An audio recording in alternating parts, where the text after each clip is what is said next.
Hello there, this is the Master Control podcast, and you are at the right place if you love movies and TV shows as much as we do. My name is Tarek. Hi, I'm Alex. We just watched Obi Wan Part 1, and we are so eager to talk about this. Yeah, we're dying to talk about that. So, maybe the first question, Alex, what was your first impression of episode 2? No, of Part 1.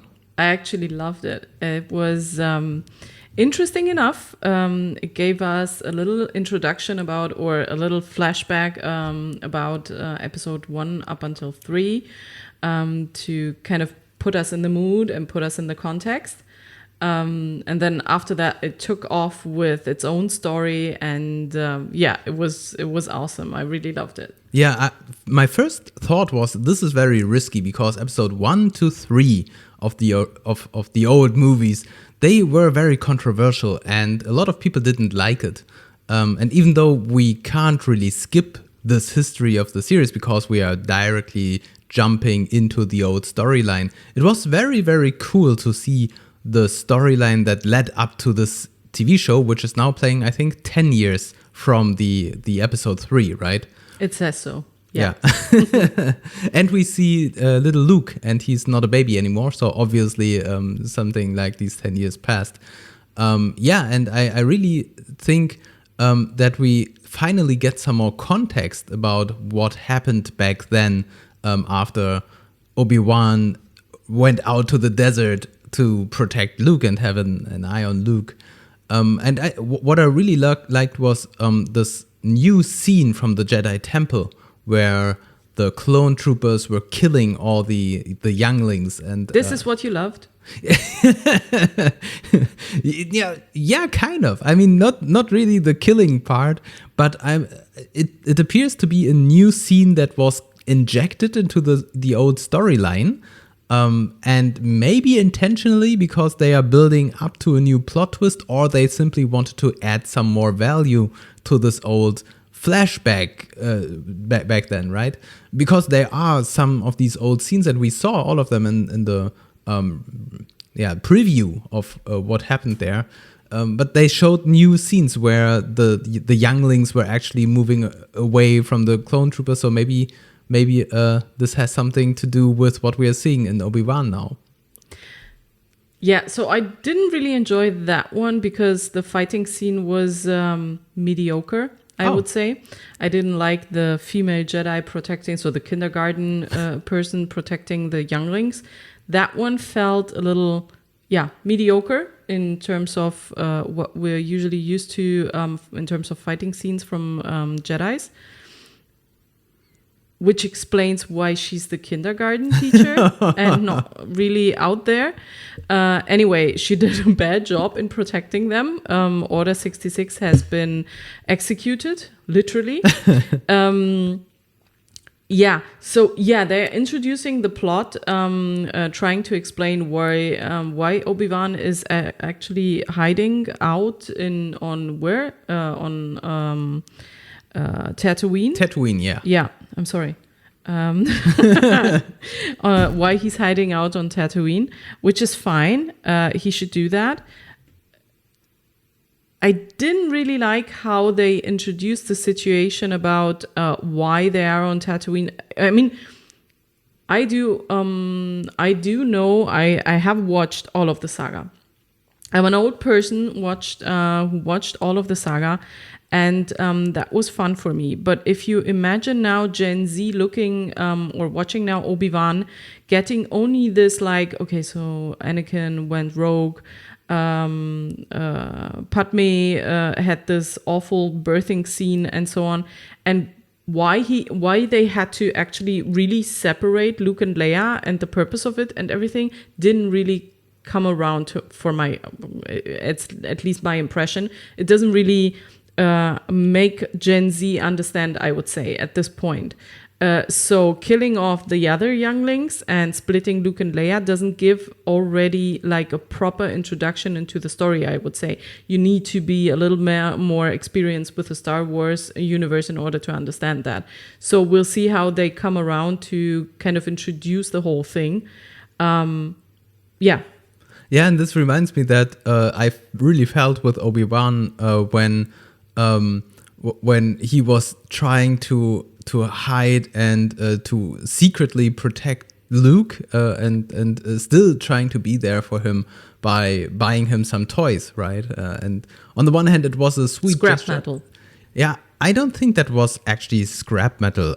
He paid money for that to that Java, and I think it was kind of a vintage Star Wars toy. And I think this is probably kind of another merchandise grab by Disney, right? So everyone wants to have this kind of vintage Star Wars toy. It was a wing or something like that, just an old wing. It wasn't really the toy. Or maybe I don't have the imagination to put up that scrapple into a whole toy. But yeah, we'll see. But why would he make a present to this boy, which is just garbage? Because he doesn't have any social skills. Yeah, so you mean that's the way that the makers of the series are going? They simply want to show that Obi-Wan has no sense of. Well, Obi Wan Kenobi living alone in a cave for 10 years. His only friend, one of those Javas, and his long-faced friend that he steals meat for. I mean, where should he get the social skills from? No Christmas, no Easter, just him, his ride, and his Java friend. And every now and then, a really nice discussion with Uncle Owen. So, really nice. Yeah, where do you... Yeah, well... Yeah, maybe we should talk a little bit about the relationship of Owen and Obi-Wan. I did not expect it to be so hostile. I mean, on the one hand, of course... Have you met Uncle Owen? Yeah, not really. I mean, he seemed to be very, very, very fond of adopting this child and taking... Or do I misremember that? I do not... I think you kind of romanticize now. Yeah. But I mean, still, there's Obi-Wan and he keeps an eye on them and he protects them somehow. So why being so hostile? I mean, of course, there was this whole Anakin becoming Darth Vader thing. He's a farmer. He's a farmer on a planet on Dune, basically. He's a farmer on Dune, farming whatever he's farming. And one day, this Jedi guy who thinks he's something better than yourself comes over and puts this brat of a kid of your half-brother, of your stepbrother, in your lap, telling you just protect this little shit. He might become the next mega Jedi, whatever, someday. Oh, by the way, if the girl eventually gets in danger, I'm not gonna go out and protect the girl, but I'm gonna stay here and protect the guy. So yeah, social skills are not his forte, I would say. Yeah, okay, I give you that. And it's true that in the end of episode 3, of the movie episode 3, we only see him handing over this child and people are awkwardly smiling. So we do not really get to know the thoughts of Uncle Owen, right? So maybe he thought, I don't want to have this kid. Maybe he also thought, like this guy, Obi Wan Kenobi, chopped up my brother in pieces. Yeah. And killed him for good. Why would you have a conversation with that person? Yeah. Okay, it's true. Maybe he genuinely dislikes Obi-Wan. Okay, that's true. What about the old Clone Wars veteran sitting in the street, which was obviously played by the Boba Fett actor, right? Like the original clone, or the template for the clones. This was a very nice homage of the old times, like 10 years ago, where the Clone Wars were taking place, right? And he was asking for change. Yeah. I don't think that it's an homage. It's really paying into the story, because he's one of the clone warriors, clone troopers, what are they called? Clone soldiers, people? Clones. Sheep. Was sheep. The attack don't be of a sheep. So he's one of the clone people. So why take another actor and put him in, like in front of the camera and turn him into a vet? No, it had to be actually Boba Fett face. It has to be Boba Fett's face in front of the camera and playing the vet then. But it was a very nice touch to it. It kind of made a topic out of the whole story that they are kind of discontinued at this point. So yeah, that was a nice touch to it. My thoughts were, what does Obi-Wan feel in this moment? Because on the one hand, he fought besides the clone troopers in the Clone Wars, and they were kind of his friends, and we see these friendly encounters where they have these conversations in episode 2.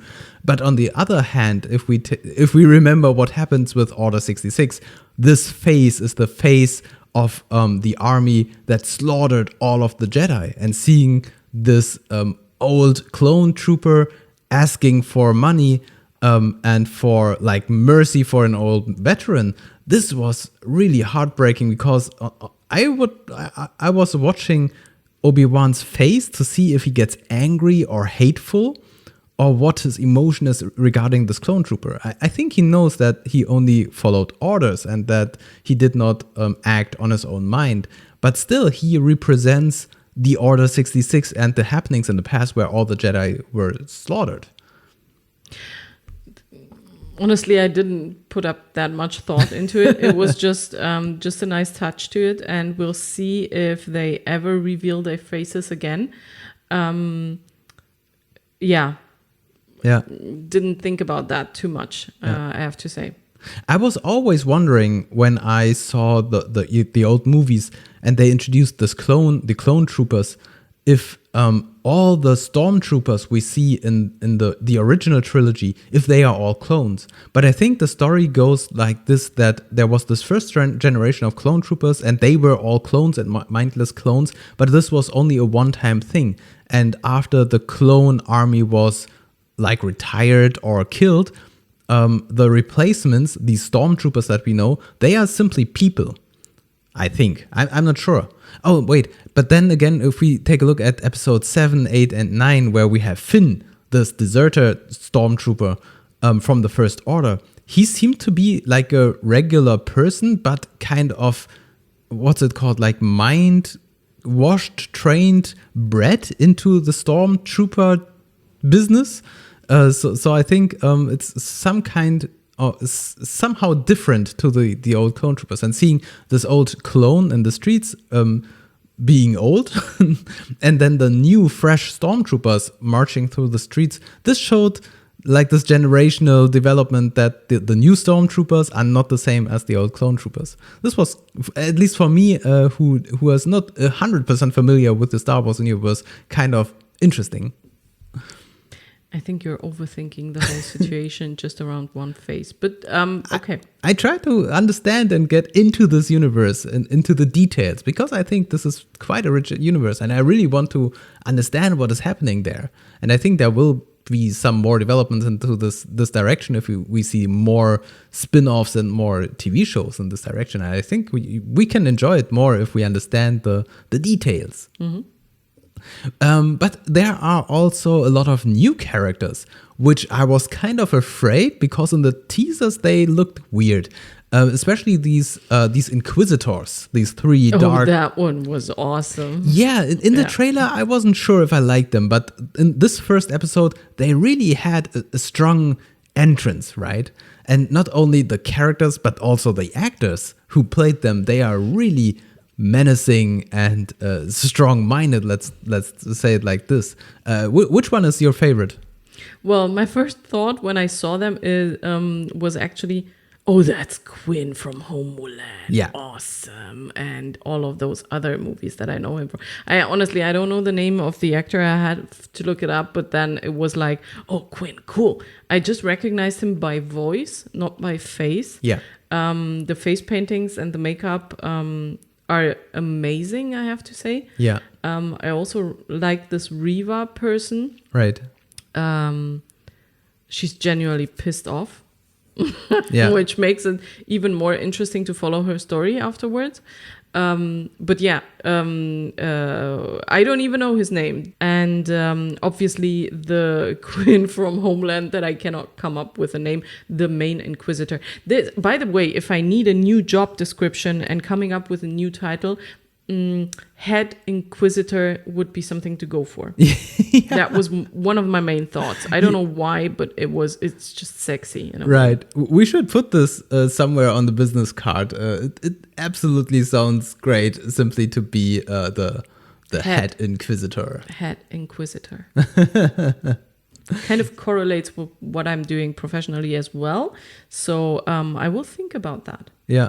And my thoughts on Reva was in the beginning kind of mixed, because I thought she is too young and she kind of looked too innocent next to the other inquisitors. But when she then starts acting and being all impatient and very driven to find Obi-Wan, this made her quite interesting. And I'm really looking forward to see how her character will develop, unless she's going to be killed very, very soon. I don't know.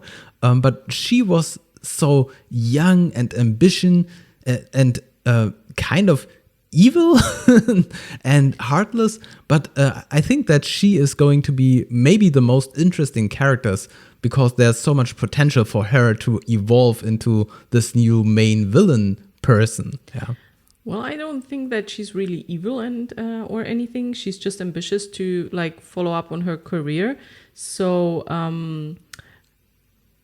paying attention to vocabulary here. She's just someone who intends to follow the vision and follow up with a mission, and whatever she does is in accordance with the mission, not necessarily with her leader. And this is something that I really like as an idea.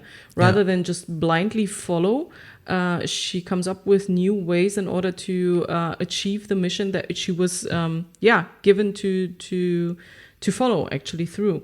So I really like the character. I don't necessarily like how they, that is the opposite of what we expect to be good, or, the message of the good person, the Obi Wan Kenobi. But on the other hand, they are wearing black. And as we know, in Star Wars universe, when you wear black, you're the cool person and you're the bad person. So we'll see. Yeah, it might, of course, also be that in the end she's going to turn, right? Becoming. She might be a mole. Not for the good side. Yeah, I'm not now. I don't think a mole, but she is presented as so strong-minded that she might make up her own mind, not only regarding the mission and what she's doing, but even splitting up from the Empire, splitting up from the cause, maybe even joining Obi-Wan for some greater cause or something like that.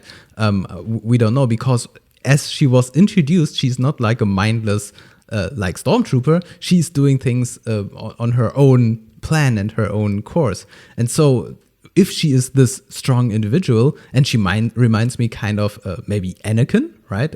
With her head through the wall and everything. So it might be that she and Obi-Wan will team up for something in the future. Or she becomes the main villain. I don't know. We have to wait and see. She's definitely a career woman. I can tell you. That definitely. Yeah.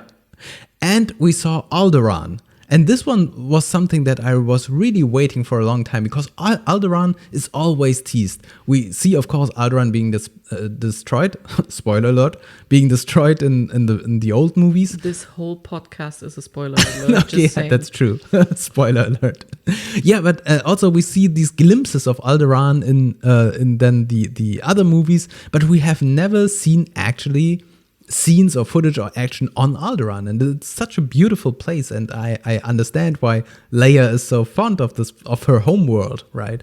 And we see, of course, Princess Leia playing, and she's really cute, right? She is really cute. She has this cute walk. I don't know how they casted her, or how many girls they tried to cast for Leia. But this one is a really interesting character, and there's so much female power already in this small package put in. So obviously your upbringing does something to you. She's very smart. Luke, on the other side, sitting on his, home, you would say, and kind of doing the brum, brum situation seems like, like not as smart as she is. And also like in episode 4, 5, 6, and generally also in the others, she's the smart twin. You would say, sorry, but she's the smart twin.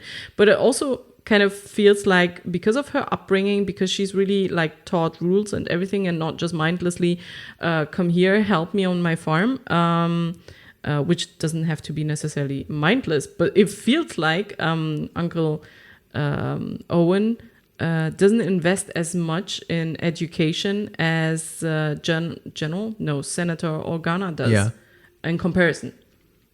So she's already a rebel by the age of 10. Yeah, right. And he's already a pilot by the age of 10. And both, Luke, we haven't gotten an introduction into or for him yet, but she feels already already kind of baked into the Leia that we love and got to know throughout the saga. Yeah, that was something that I didn't really think about, that she's already a rebel, right? And that's kind of her career thing. Stealing from her mother. Right. Yeah, so, yeah. Yeah, right. So strong-minded, but I didn't had this rebel aspect in my mind. And she has this very cute little robot that is guaranteed to be another favorite toy from the Disney product line that is going to be sold 1,000 times. I need one too. Of course, yeah. It's a Rebel twin set that you receive then. Right. It's a Leia Lola situation. Yeah. That's nice advertising. It is, as usual. And then there was something that I was really, really wrong about, because the kidnapper in the end of the episode, I saw him and I thought he looks so familiar. I know him from somewhere, and my thoughts were going to Sir Ilyn Pyne from Game of Thrones, and I thought, oh, that's Sir Ilyn Pyne, right? But then I looked it up, and it's not Sir Ilyn Pyne. It's actually I forgot his name, but he's the member of the Red Hot Chili Peppers. Yeah, and so sorry if you're watching this podcast that I mistaken you for Sir Ilyn Pyne, but he has this very distinct look, and it's a fun thing that that Red Hot Chili Peppers are now part. Shame. Yeah, right. Shame. Thank you. But now the Red Hot Chili Peppers are part of the Star Wars universe. Yes, they are. Yeah. I was going to say Insane in a Membrane, but that's a different band. I'm sorry. Right. How can you? I'm sorry. I apologize. Yeah, but nevertheless, I think my final thoughts about this is I am so positively hyped or positively surprised by this show, because there are so many latest Disney developments, especially these Marvel shows that they brought up, that kind of disappointed me. And so I was really hoping for Obi-Wan to not be a flop, and I was completely positively surprised of what they were delivering, and I'm so looking forward to the rest of the show. So Obi-Wan is a 10 out of 10 for me personally so far in this first episode. What's your rating? I don't know if it's a 10 yet for part 1. Let's assess that in part 2. Okay. Great. Yeah, so let's wrap it up. It was a great start for Obi-Wan. Subscribe to Master Control Podcast to stay up to date with the latest episodes of the best shows that are coming out this summer. And see you in part 2.